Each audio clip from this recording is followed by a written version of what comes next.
본문은 모세가 죽기 전 요단강 동편에서 마지막 유언처럼 전한 말입니다. 이스라엘은 40년 광야를 지나 이제 약속의 땅을 눈앞에 두고 있지만 그들의 마음은 여전히 광야의 먼지처럼 거칠고 무지했습니다.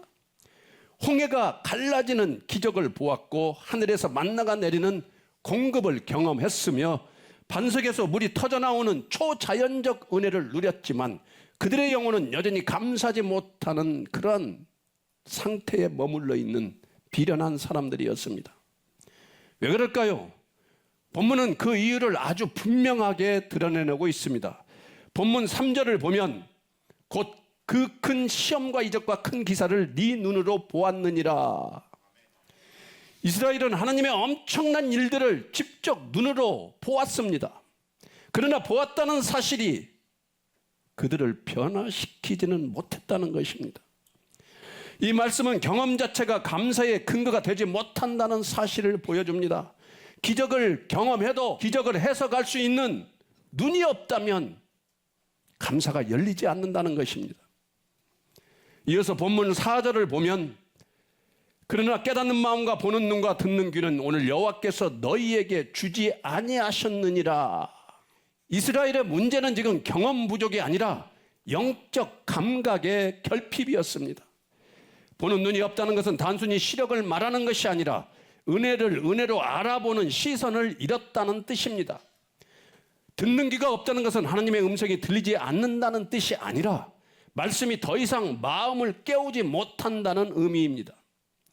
깨닫는 마음이 없다는 것은 받은 은혜를 자기 삶과 연결지어 해석하지 못한다는 영적 무감각을 뜻합니다. 여러분들은 이 세 가지 중에 어떤 것이 여러분들에게 속해 있습니까?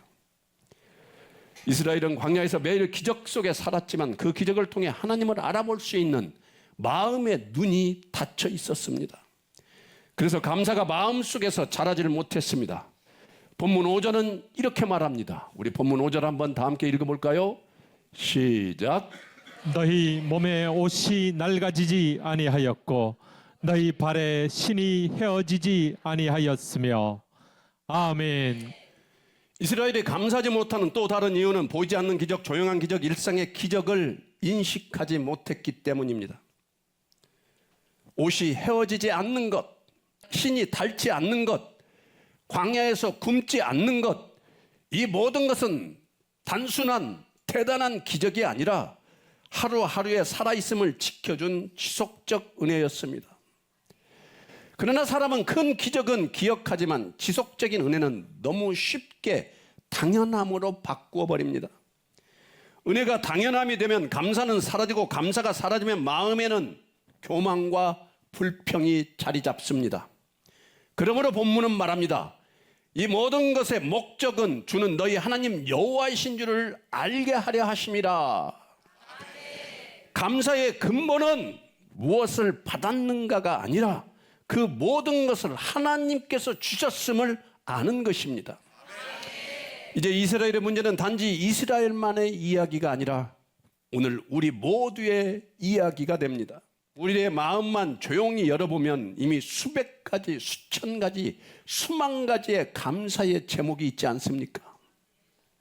숨을 쉬고 걸을 수 있고 사랑할 수 있고 먹을 것이 있고 머물 것이 있고 지금 이렇게 예배 드릴 수 있는 이 하루하루 이 자체가 이미 하나님께서 우리에게 너무나 많은 은혜를 주셨다는 사실입니다.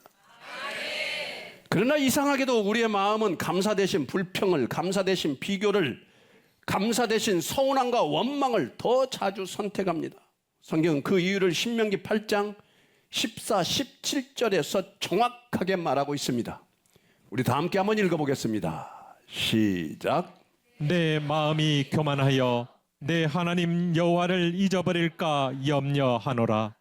여호와는 너를 애굽 땅 종되었던 집에서 이끌어내시고 너를 인도하여 그 광대하고 위험한 광야 곧 불뱀과 전갈이 있고 물이 없는 건조한 땅을 지나게 하셨으며 또 너를 위하여 단단한 반석에서 물을 내셨으며 내 조상들도 알지 못하던 만나를 광야에서 내게 먹이셨나니 이는 다 너를 낮추시며 너를 시험하사 마침내 내게 복을 주려 하심이었느니라. 그러나 내가 마음에 이르기를 내 능력과 내 손의 힘으로 내가 이 재물을 얻었다 말할 것이라. 아멘. 하나님께서 이스라엘 백성들에게 가장 두려워하라고 하신 것은 고난이 아니었습니다. 그들에게 두려워하라고 하신 것은 풍요였습니다. 배부름이었고 안정이었고 성공을 두려워하라 이 말씀입니다. 왜냐하면 인간은 은혜가 많으면 많을수록 감사로 나아갑니까? 절대 감사로 나아가지 않습니다. 오히려 교만으로 기울어지기 때문입니다. 하나님께서 우리에게 모든 것을 주시지 아니하면 단 하루도 살 수 없는데 조금만 상황이 좋아지면 내 능력, 내 손, 내 힘으로 모든 것을 이루었다고 말하고 싶어집니다. 14절에서 말하는 교만하여 잊어버릴까 염려한다는 말은 하나님이 걱정하신 것입니다. 은혜는 하나님께서 주셨는데 너희가 풍요를 누리다가 결국 나를 잊어버릴까 두렵다는 것입니다. 15절과 16절은 하나님의 과거 은혜를 다시 회상시켜 주십니다. 이스라엘이 광야에서 불뱀과 정갈이 가득한 곳을 지날 때 하나님의 보호를 받았고 물이 없는 땅에서 반석이 터져 나오는 생수를 먹었으며 하늘에서 만나가 매일 내려오는 기적을 그들은 맛보았습니다. 그 모든 순간이 너를 낮추며 너를 시험하사 복을 주려 하심이었지만 그 은혜를 계속 경험하면서도 인간의 마음은 여전히 이렇게 말하고 싶어합니다. 내 능력, 내 손, 내 힘으로 모든 것을 나는 이루었다. 여러분, 얼마나 오만 불손한 말입니까? 이 말이 바로 불행의 시작입니다. 감사가 사라지는 첫 번째 이유이자 영혼이 어두워지는 첫 번째 증상입니다. 왜 은혜가 이렇게 많은데도 감사하지 못할까요? 그 이유는 단순히 성격의 문제가 아니라 우리의 영적 시력을 잃어버렸기 때문입니다. 성경은 이 상태를 이렇게 설명합니다. 에베소서 4장 18절 말씀입니다. 다 함께 한번 읽어보겠습니다. 시작. 그들의 총명이 어두워지고 그들 가운데 있는 무지함과 그들의 마음이 굳어짐으로 말미암아 하나님의 생명에서 떠나 있도다. 아멘.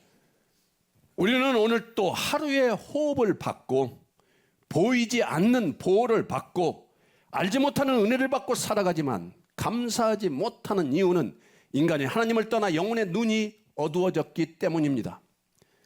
타락은 단순한 행동의 문제가 아니라 영적 시력을 잃어버린 사건입니다. 죄는 먼저 마음의 눈을 흐리게 하고 그 흐려진 시력은 결국 하나님을 보지 못하게 만들었습니다.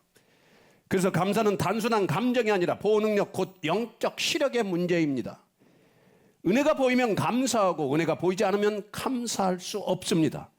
감사가 없다는 것은 이미 영혼의 눈이 어두워졌다는 신호입니다. 여기에서 바울이 말하는 총명이 어두워졌다는 것은 지능이 떨어졌다는 뜻이 아닙니다. 하나님의 일과 은혜를 해석하던 영적 인식 능력이 흐려지고 닫혀버렸다는 의미입니다. 즉 하나님을 볼 수 있는 눈이 사라진 것입니다. 무지함은 단순히 몰랐다는 의미가 아니라 죄로 인해 하나님을 알 수 없는 상태를 말합니다. 말씀을 들어도 이해가 안 됩니다. 기적을 보아도 감사가 나오지 않는 그런 영적 무감각의 상태인 것입니다. 그리고 마음이 굳어졌다는 것은 돌처럼 딱딱해져서 은혜가 스며들지 못하는 상태를 뜻합니다.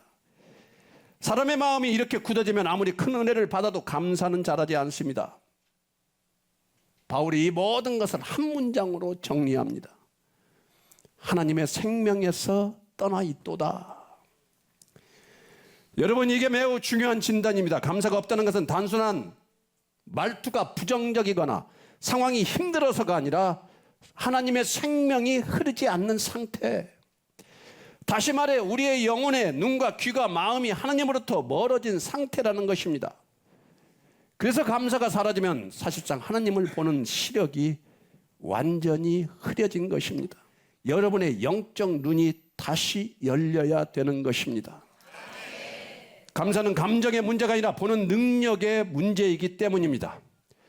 전도서 1장 8절은 이렇게 말씀합니다. 눈은 보아도 촉함이 없고 귀는 들어도 가득 차지 아니하도다. 끔찍합니다. 죄로 인해 인간의 눈은 가진 것보다 갖지 못한 것에 초점을 맞춥니다. 죄로 인해 인간의 시선은 항상 더 욕심을 향해 나아가고 있습니다. 현재의 은혜에 만족하지 못하고 결핍에 초점을 두는 우리의 연약한 모습들. 그래서 전도자가 말하는 보아도 촉함이 없고 귀는 들어도 가득 차지 않는다는 것은 죄로 인한 우리의 영혼의 방향성의 문제입니다. 전도서가 말하는 촉함 없음은 단순히 욕심이 많아서가 아니라 죄로 인해 우리의 영혼 방향이 하나님으로부터 세상의 소망으로 완전히 틀어졌다는 것입니다.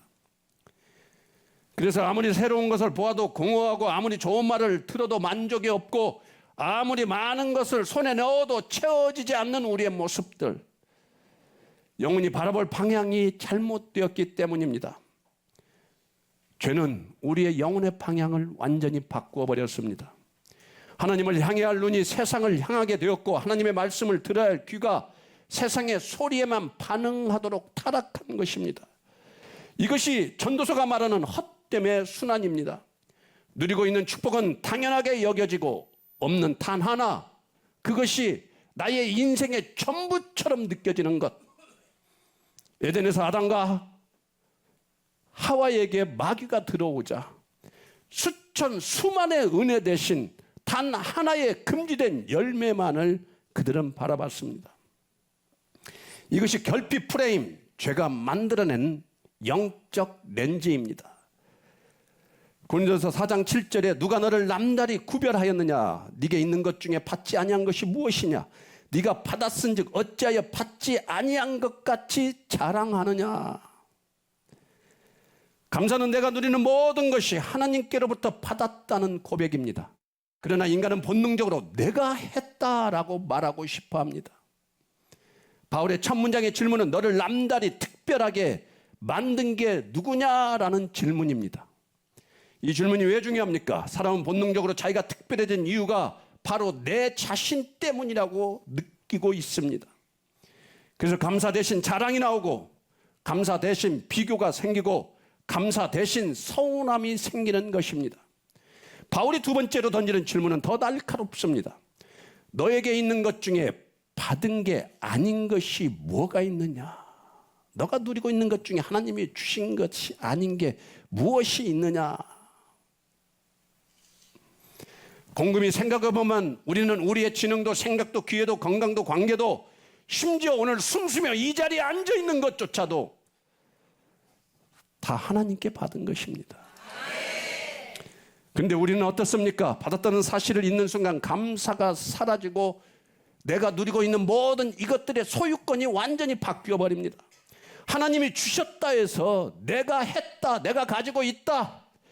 감사는 권리의식으로 바뀌고 은혜는 자기 공로로 바뀌어 버립니다. 이게 바로 감사를 잃은 가장 큰 이유입니다. 바울이 마지막으로 이렇게 말합니다. 받았으면서도 왜 받지 아니한 것처럼 행동하느냐? 여러분, 사람이 감사하지 못하는 이유는 아주 분명합니다. 받은 것을 받았다고 인정하지 않기 때문입니다. 하나님께서 받은 것을 내 실력, 내 자격, 내 선택으로 여기는 순간 감사는 사라지고 자랑이 들어오고 교만이 자라며 불평이 따라옵니다. 감사란 감정이 아니라 영적 위치의 문제입니다. 시간이 지나면 사람은 이렇게 말하기 시작합니다. 내가 열심히 노력해서 내가 고생해서 여기까지 온 거야. 내가 잠도 안 자고 내가 노력해서 이만큼 살아가게 된 거야. 내가 똑똑하니까, 내가 공부 열심히 했으니까 성공한 것이지. 내 노력의 결과다. 교만은 완전히 은혜의 출처를 완전히 삭제해버리고 나를 주인공으로 올려놓는 행위입니다. 감사는 은혜를 기억할 때 생기고 교만은 은혜를 잊을 때 태어납니다. 죄로 인해 인간은 어떤 은혜를 받아도 내가 했다고 말하고 싶어 합니다. 왜냐하면 죄는 하나님이 아닌 자신을 하나님 자리에 올리고 싶어하는 욕망이 있기 때문입니다. 그래서 성경은 이 탐심과 교만을 옛사람의 본성이라고 부릅니다. 이 본성은 다음과 같이 작동합니다. 하나님이 주신 것을 내가 만든 것으로 바꾸어 버리고, 하나님이 인도하신 것을 내가 결정한 것으로 바꾸고, 하나님이 여신 문을 내가 열었다고 자신 있게 주장합니다. 결국 죄성은 은혜를 공로로 바꾸고, 공로는 교만을 만들어내고, 교만은 영원한 지옥으로 간다는 사실입니다. 하나님은 신명기 8장 18절에서 이렇게 말씀하십니다. 우리 다 함께 한번 읽어볼까요? 시작. 내 하나님 여호와를 기억하라. 그가 내게 재물 얻을 능력을 주셨음이라. 아멘. 여기에서 하나님께서는 단지 우리에게 재물을 주셨다고 말하지 않습니다. 재물 얻을 능력을 주셨다고 더 근원적인 부분을 우리에게 말씀하고 계십니다. 일할 수 있는 건강을 주신 분이 누구이십니까?